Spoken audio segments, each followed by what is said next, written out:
Nga Pompej kthehemi në Prishtinë dhe do të shkojmë në Bonevet, atje ku të gjithë vitit ka organizime të ndryshme, të cilat janë në shërbim të komunitetit. Së fundmi është bërë ditur për një trajnim që ka të bëj me dizajnin për qasshmëri, që është një mbështetje për fëmijët me autizëm dhe aftësi të kufizuar, për çka do na tregojë Enveri përmes intervistës që zhvilloi atje.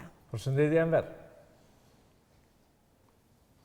Përshëndetje juve në studio dhe gjithë teleshikuesve të Radio Televizionit Kosovës.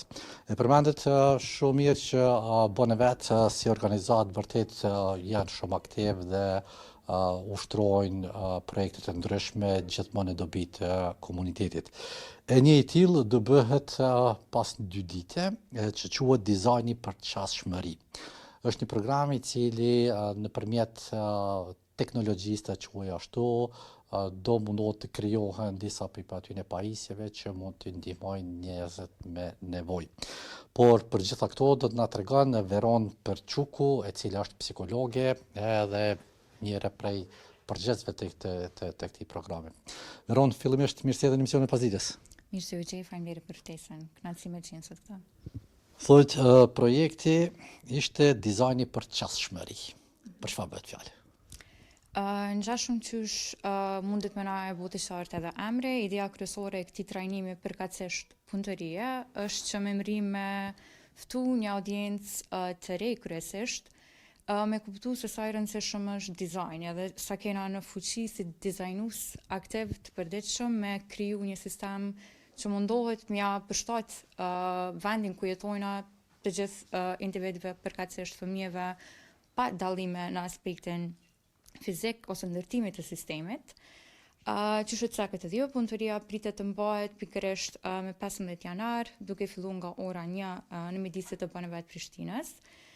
Si punëtori, mbahet për herë të dytë, pikërisht për faktin që në herën e parë ka pas një interes jashtëzakonisht lartë. I ka të kaluar pritshmëritë tona në aspektin e kërkesës për me qenë pjesë të punëtorisë, po i ka kalu pritshmëritë tona edhe në zbatim. Në ato që përgjatë punëtorisë kena mri me një grup profesionistësh edhe të studentave të fushave të ndryshme përkatësisht atyre të shëndetësisë dhe teknologjisë, me kriju dhe prototipe dhe ide që kanë dalë me qenë jashtëzakonisht të realizueshme për kontekst Kosovës, po të njëjtën kohë jashtëzakonisht të rëndësishme dhe dobishme për grupet cilat synojnë me mri me këtë punëtori. Natyrisht lidhja e psikologjisë është shumë e rëndësishme sepse identifikon nevojat që mund të kenë komuniteti i caktuar, i cili do të qoftë, dhe njerëz të cilët kanë përvojë në punë ta quaj profesionale teknike, siç janë mbrapa që kemi këto modelet me 3D, edhe të realizojnë ato. Por cila është si është ky lloj lidhje ndërmjet profesionistëve shëndetësor edhe këtë pjesën e teknikëve, si lidhen këtu? Na shpesh e thojna gjithçka mundet mu lidh nëse veç është qëllimi për me pa se ku qëndron lidhja për me kriju diçka të dobishme për komunitetin. Kjo punëtori është një prej shumë të tjerave të cilat synon me paraqit pikërisht këtë mesazh, ma konkretisht e ka për qëllim me promovu edhe idenë e bashkëkrijimit, në ato që duhemi me bashkëpunu me ekspertë të fushave të ndryshme për me mri me kriju diçka që i prek edhe i bashkon ekspertizën e njohjet e fushave ndryshme, sepse një psikolog në këtë rast nuk mund të me pas ekspertizë mjaftueshme për të me ditë zbatimin ose implementimin teknik të një mjeti që mundet me qenë goxha i mirë në teori në aspektin psikologjik. Kështu që nëse unë kam një ide si psikologe, bashkëpunimi me një mjek në këtë rast mundet me jap idenë se çysh mundet me qenë sa më jo i dëmshëm në aspektet e tjera fizike nëse përdoret. Një teknik mundet me më tregu se është realizueshëm ose cilat materiale janë më të mirat edhe më të përshtatshme për mjedisin ku jena, për mu përdorë dhe mu shfrytzu për ndërtim të atij mjeti.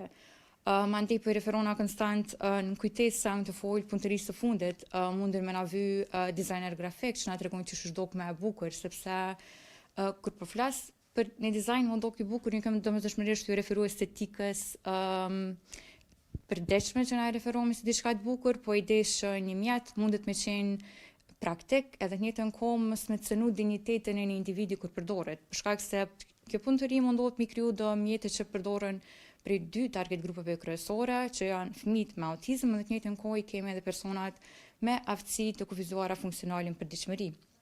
Kështu që na e dina që këto mjete historikisht nuk janë kriju me idenë që me qenë edhe parimisht që duken mirë. Domethënë shumë njerëz kanë pas edhe turp me përdor mjete që janë kriju për ta, se thjesht nuk janë ndok të përshtatshme për me ndërvepru në përditshmëri. E kjo është ideja ku mundet më kyç për shembull një dizajner, edhe ku mundet më kyç edhe njëri që vjen prej fushave tjera për me bërë një produkt që jo vetëm e lehtëson funksionalitetin, po që bën sistemin sa më inkluziv, edhe në të njëjtën kohë që është më e rëndësishme që mundohem me theksu e mbron dinjitetin e përdoruesit. Natyrisht produktet e tilla kemi dëgjuar shpesh që krijohen për fushat e ndryshme të mjekësisë, posaçërisht në ortopedi ku mbohen ku ta di mbajtjet e ndryshme, durta ortopedike ose të tjerat. Por në psikologji për çfarë mjete bëhen fjalë? Shumë pyetje e mirë. Në ato që na shpesh kur flasim për çashmëri referohemi pothuajse gjithmonë çashmërisë fizike, me bërë diçka që lehtëson me shku prej një vendi në një vend tjetër. Po kur flasim për aspektin psikologjik, çashmëria shkon edhe për te. Kalon te komunikime, cilën këto dy grupe që unë i përmenda shpesh mund me pas vështirësi të caktuara të niveleve të ndryshme për me komuniku ose me ndërvepru në kontekste të ndryshme sociale. Dhe këto mjete mundën me ofru një formë shtesë ose mbështetje për me komuniku nevojat e tyre ose për me komuniku se çysh po ndjehem, për shkak se çysh dihet jo të gjithë e kanë të folërën si formë kryesore të komunikimit. Edhe këto mjete mandej e ofrojnë mbështetjen për me realizu komunikimin, për me mbrimi plotësu nevojat e tyre edhe të njëjtën kohë rrisin lehtësimin e funksionalitetit përditshëm në shoqëri. Në anën tjetër për referona prap punëtorisë së fundit kemi pas edhe lodra që janë propozuar më kriju për komunikim që përveç se kam jam mundësu një personi për shembull me disleksi me mbrim me lexu në të njëjtën kohë çaj vizore që është hartu prej personit që ka qenë në punëtori mundet më shërbyer edhe për krijimin e dizajneve të ndryshme ilustrative, veç për shkak se është mundu me integru kompaninë të ndryshme, që ja mundëson me komuniku në njëjtën kohë emocionet, po mundet më përdorë edhe për me pas sa më të lehtë lexime në klasë kur është në shkollë për shembull. Kështu që domethënë përveç funksionalitetit fizik, që edhe ata mundohemi me integru në suaza të caktuara, si punëtori kryesisht e ka synimin për siguri psikologjike, që më lehtësu këtyre grupeve me funksionu sa më rahat emocionalisht, kognitivisht në një shoqëri si ajo jona, ku pa pikë hezitime edhe rezistencë më thonë që si shoqëri jemi kryesisht jo shumë inkluziv në sistem, edhe presim shumë që fëmijët e këtyre grupeve më përshtat sistemit, nuk e shohim veten si dizajner që mundemi me ndrru sistemin që krejt me kon pjesë e sistemit, edhe krejt me mujt më qas në sistem. Kështu që na shpesh ju them fëmijët nuk janë probleme, është probleme të sistemit që është përjashtues. Edhe na takon neve si dizajner, që në këtë rast jemi secili, që kemi kapacitet mendor, emocional, më kyç në vende ku na lejon me kriju, me i dizajnu këto hapësira edhe me kontribuin në sistem sa më gjithëpërfshirës edhe që sistemikisht mundson përfshirje të personave në shoqëri. Veron, në këtë punëtori do jenë pranishëm profesionist të fushave, ku nëpërmjet le ta quash brainstorming do të diskutohet se cila është forma, mënyra më e mirë. Duke i referuar punëtorisë më hershme të cilën e keni zhvilluar, gjithë këto ideja mund të realizohen teknikisht mandej, si shkon gjithë procedura e punëtorisë, cili është ai interaktiviteti ndërmjet gjithë juve si profesionistëve që ta dini se një prej shpikjeve të tuaja ta quaj ashtu, mund të jetë vërtet e dobishme për një fëmijë ose një të rritur nëse kushdo që ka nevojë. Edhe kjo shumë pyetje me rëndësi. Për shkak që punëtoria herën e parë është mbajt 2 ditë të plota, kemi pas mundësi me hi ma shumë në detaje për me pa se sa është e realizueshme në ato që unë si facilituese i kumë botë ditura materialet, limitet e një teknologjie që ne posedojna, sa larg mundemi me imagjinu, po edhe sa larg mundemi me prish që diçka mundet mu implementu në praktik. Çka më ofru si detaj është që pavarësisht se punëtoria është mbajt në nëntor, na ende jena të buhullum tem me pa qysh që ato prototipe kanë me dalë sa ma ndjeshmërisht korrekte, sa një produkt ose një ide që lind brenda 2 ditëve, pavarësisht që mundet me qenë njerëzakonisht e mirë, në letër vyn ka gja shumë holum tem edhe ndjeshmëri në përpunim se qysh ka mu tokë mas pare, qysh ka mu shpërnda edhe qysh ka mu informu audienca ose grupi për mu përdorë. Kështu që ende, dhe me thonë lyp shumë punë, po në anën tjetër është prapë e realizueshme me vullnet, për shkak se mjetet vetë se ekzistojnë. Unë e shë këtu mbrapa, duke di, nuk jam prej punëve të juaja, por nëpërmjet një 3D printeri realizohet, po na bim pjesë, një lloj instrumenti muzikor. Do të thotë, e gjithë këto propozimet e juaja që jenë në punëtori, vinë teknik, nga bën e vetë dhe realizojmë mandej në aspektin praktik dhe hinë në funksion të atyre. Ndoshta do thrasim edhe nuk është rezoni kja, po rezoni ndoshta nëse na dëgjon që na vit pak na demonstrojnë edhe me këtë pajisje 3D se si funksionon. Po janë vështira gjitha këto të bëhen edhe ka nevojë për mbikëqyrje si puna juaj? Çka muj me thonë që është shumë e lehtë më mësu. Edhe njëna prej ideve që mundohemi me përshtu si institucion është që krejt çdo teknologji që posedojna mundet më mësu në klasa nga njerë një javore, nga njerë një mujore, ndonjëherë më gjatë varësisht prej intensitetit, po krejt janë njohuri që mundet më marë prej secilit individ që ka interes me marë. Kështu që nuk merr kohë, nuk është që duhet mbikëqyrje intenzive, na shpesh e nisim një produkt edhe ai deri në ditën e nesërme kur na nuk jena hiç në hapësirë mundet më kry.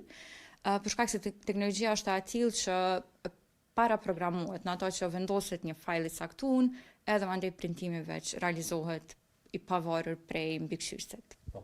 Unë ndoshta ngritur prej kamerës dhe ndonat mund të merresh pamje prej 3D printerit ta thrasim edhe rezonin. Rezon, në vjen pak na tregon se si bëhet një punë me 3D printerin, të lutem, sepse një çështje shumë e rëndësishme nga ana juaj.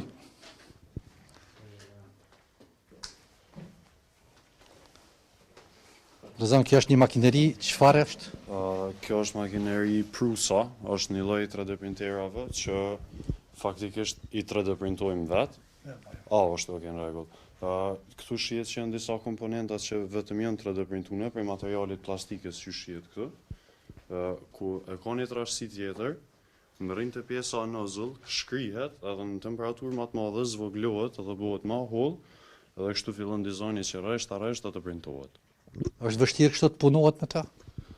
Nuk është e vështirë, është vetëm pjesa adaptimit që vetëm ka nevojë 2-3 herë, domethënë me u provu, edhe zakonisht është lehtë më mësu për gjithë nxënësave tonë. Bëhet dizajni ose gjendet i gatshëm, edhe pastaj është një procedurë me 2-3 hapa që vetëm vendoset dizajni brenda në 3D printer, selektohet edhe makineria bën pjesën tjetër të punës. Dizajni kryesisht vjen në aspekt në formë kompjuterike, domethënë divizatuar në sistemin digital. Tridimensional që duhet bëhet, edhe konvertohet pastaj në G-code, është domethënë terminologji teknike. Ky lloj fajli domethënë që pranohet prej 3D printerit, edhe pastaj makineria vazhdon pjesën tjetër të punës. Me Verona po ju lot, po duket Verona po. Jo. Jo shumë. Faleminderit shumë Rezan. Veron, ta vazhdojmë edhe pak intervistën, të lutem. Na trego për kur mund të pritet edhe cila është dobia e punëtorive të tilla që ti ndihmojnë domethënë komuniteteve me nevojë, posaçërisht në aspektin psikologjik, sepse e përmendën në aspektin praktik, mjekësor, dim se çfarë proteza të ndryshme ose ku ta di tjetër. Po në aspektin psikologjik duhet diskutohet, duhet identifikohet problemi dhe mandej me qasje të quaj ashtu zbuluese ta gjejmë solucionin më të mirë. Pajtona plotësisht. Që përmendet edhe jo është proces që kërkon jashtëzakonisht shumë vëmendje edhe të njëjtën kohë kujdes ndaj detajeve të ndryshme që ai produkt me qenë sa më ngjashmërisht gjithëpërfshirës edhe të njëjtën kohë praktik për audiencën në cilën është i targetuar. Po që me mri deri te ajo pikë, është e rëndësishme që kjo punëtori me shërby vetë si lloj piloti, edhe ta tillë kanë propozuar që prej fillimit, ta tillë promovojnë edhe në audiencë. Se idea kryesore nuk është me promovu si diçka që po kryet edhe është diçka jashtëzakonisht e suksesshme, ideja është me propozu që mundet të nis diçka e tillë, edhe mundet mu shkallëzu mandej tutje në nivele ma të mdhaja, që me mëri me përfitu sa ma shumë njerës prej këtyre grupeve, që në një mënyrë ose tjetër me mëri me pas qasje në sistem në forma që janë të dinjitashme për ta. Si shoqëri edhe posaçërisht juve si profesionist, jeni kreativ mjaftueshëm që me mujt vërtet me gjetë zgjidhje, sepse në botën vërtet ka shumë provohet njerëzve dhe ekspertizë, posaçërisht në për Amerikë ose vende zhvilluara ku teknologjia vërtet është shumë e avancuar. Prandaj të qenurit kreativ është një prej elementeve kryesore, mandej në aspektin teknik edhe mund të realizohet, po jemi ne mjaftueshëm kreativ? Mendoj që po, edhe nëse është diçka që besoj fuqishëm prej punës që tash i bëj një vit të plot me fëmijë dhe me tritu në bënë vetë, muj me thonë me shumë bindje që jemi kreativ, edhe kreativiteti kërkon hapësira të sigurta për me dalë në pa, kërkon mjete edhe kërkon të njëjtën kohë facilitim ja bu me dije të tjerëve që kreativiteti i tyre nuk duhet me qenë limitun prej barierave sociale që munden me qenë prezente në një kontekst të ndryshëm shoqëror ose kulturor. Kështu që na takon si shoqëri, qysh prej edukimit të hershëm me tutje, me bo të ditën se është në rregull me eksploru me imagjinatën, përderisa nuk jena të cenu dignitetin prapë, përsëris le të jetë ky mesazhi kryesor dhe integritetin e të tjerëve. Edhe përderisa jena të eksploru për me kriju diçka të dobishme për komunitetin. Për shkak se njëna prej çështjeve kryesore që punëtoria e përdor gjatë facilitimit dhe zbatimit është pikërisht ideja të menduarit dizajnues, ku e vendos individin në qendër. Përderisa shumë intervenime në shoqëri të na bëhen me idenë e përfitimit ose rritjes së profitit për një biznes të caktuar, që kjo punëtori mundohet me nxit idenë që dizajni edhe ideja do të marrë si rezultat e një nevoje që e kena identifiku, që ka në qendër plotësimin e nevojës së atij individu ose grupe. Kështu që kreativiteti është, po na duhet me ushqy edhe na duhet me jap hapësirë me lulëzu për me qujt. Veron, një çështje shumë e rëndësishme, ju jeni psikologe, studimet besoj që në Prishtinë keni përfunduar. Sa është me rëndësi që vetë departamenti i psikologjisë të krijoj bashkëpunime me organizata siç është Bone Vet, që studentët mund përveç pjesës teorike dhe praktike në aspektin psikologjik të rezonojë edhe ndal përtej as tyre që mësojnë atje, po të mësojnë edhe çështje teknike se çfarë mund bëhet. E shihni këtë lidhje që është e mundshme të bëhet? Është lidhje e mundshme edhe fatmirësisht është lidhje ekzistuese. Gjithsesi po ndjej të nevojshme për transparencë, unë jam ende në përfundim të studimeve master, po ashtu në Universitetin e Prishtinës në psikologji klinike dhe të komunitetit. Çka muj me thonë është që bashkëpunimi ekziston edhe ka qenë ekzistues për një kohë gjatë kur kam qenë edhe studente në studime themelore në universitet. Bashkëpunime me rrethoza ndryshme, për shembull për këtë lloj të punëtorisë kemi pas profesorë që kanë nda thirrjen me studentat e tyre dhe kena pas studenta që na kanë treguar që janë me referent të profesorëve si pjesë e punëtorisë. Po në anën tjetër kemi edhe bashkëpunime për praktika të ndryshme, për me asistu fëmijët, të cilët munden me pas vështirësi në adaptim në klasa në Bone Vet ose ngjashëm, të cilët marrin trajnime të ndryshme dhe të njëjtën kohë rrinë me pa çysh munden me përdorni teknologji të caktuara. Për shkak se mendoj që çdo mjet është fuqi, edhe mjetet e fuqishme në duart të psikologëve në këtë rast, në një kontekst që ai Kosovës din me qenë jashtëzakonisht të dobishme nëse përdoren që duhen. Më gëzon faktin që pas ka kësaj lloj bashkëpunimi, Veron, faleminderit shumë për këtë intervistë, uroj suksese dhe të shkojë gjithçka mbar. Dhe shpresojmë që vërtet gjeni solucione që do jenë të bijshme për gjithë ata njerëz me nevojë. Uroj edhe unë shumë, faleminderit shumë për mundësinë me prezantu një mundësi të tillë edhe e vlerësoj shumë ndjeshmërinë me cilën e trajtu temën. Faleminderit. Ishte pra kjo intervista me Veronën, një psikologe ku vërtet qasje bashkëkohore nëpërmjet asaj pjesës që ka studiuar si psikologji, duke zbatuar edhe në aspektin praktik ku nëpërmjet nëpërmjet punëtorive të ndryshme, siç do jetë ajo pas 2 ditëve, të jenë kreativ dhe të gjejnë zgjidhje me modalitete të ndryshme që vijnë në nevojë për gjithë ata që ka nevojë për këto fusha. Lidhja për ju studio. Faleminderit edhe mber, faleminderit edhe për mysafirën edhe nga ti, faleminderit për kontributin e juaj.